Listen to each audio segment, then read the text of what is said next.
सगळ्या विद्यार्थ्यांचा जीव चाललाय। जंतर मंतरवर इतके विद्यार्थ्यांवर अत्याचार होत आहेत, त्यांना खिळे टोकून लाठीने मारल्या चाललंय। कशासाठी? विद्यार्थ्यांचा हक्क नाही आहे हा की त्यांना शिक्षण भेटावं। टेट एक्झाम मध्ये पेपर लीक झालाय, नीट मध्ये पेपर लीक झालाय, नेट मध्ये पेपर झालाय, एसबीआयच्या पेपर मध्ये 12 प्रश्न कॅन्सल करण्यात आले। याला उत्तर कोण देणार?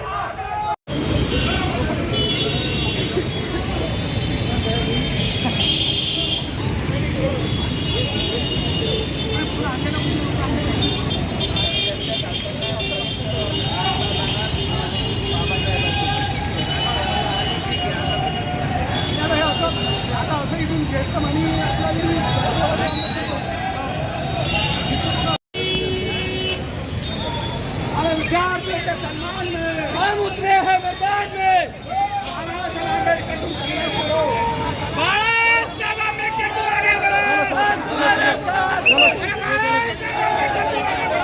तुम्हारे साथ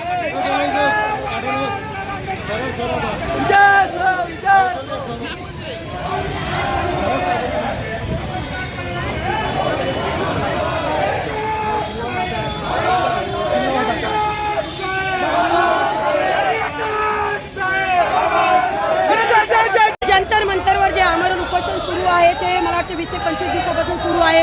मोठमोठे नेते गेले, मोठमोठे अधिकारी गेले, मोठमोठे पक्ष गेले, परंतु अजूनही मोदी सरकार मानलेलं नाही आहे। मोदी सरकार बेईमानीवर उतरलेलं आहे। मोदी सरकार फक्त लोकांच्या मरण्याची वाट बघत आहे। मोदी सरकारपासून देशाला धोका आहे।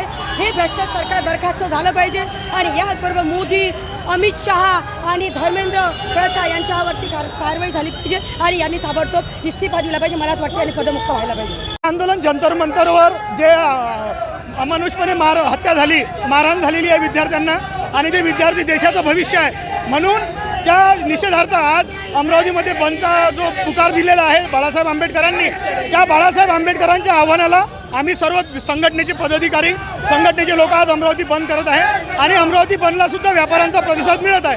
त्या कारणानं विद्यार्थी हे देशाचं भविष्य आहे, म्हणून हा निषेध सर्वीकडे नोंदवण्यात येत आहे। उद्या या व्यापाऱ्यांची सुद्धा लेकरं शिक्षण घेत आहे, म्हणून त्यासाठी हे आंदोलन आम्ही ताकदीनं करत आहे आणि हे आंदोलन चालूच राहणार आहे।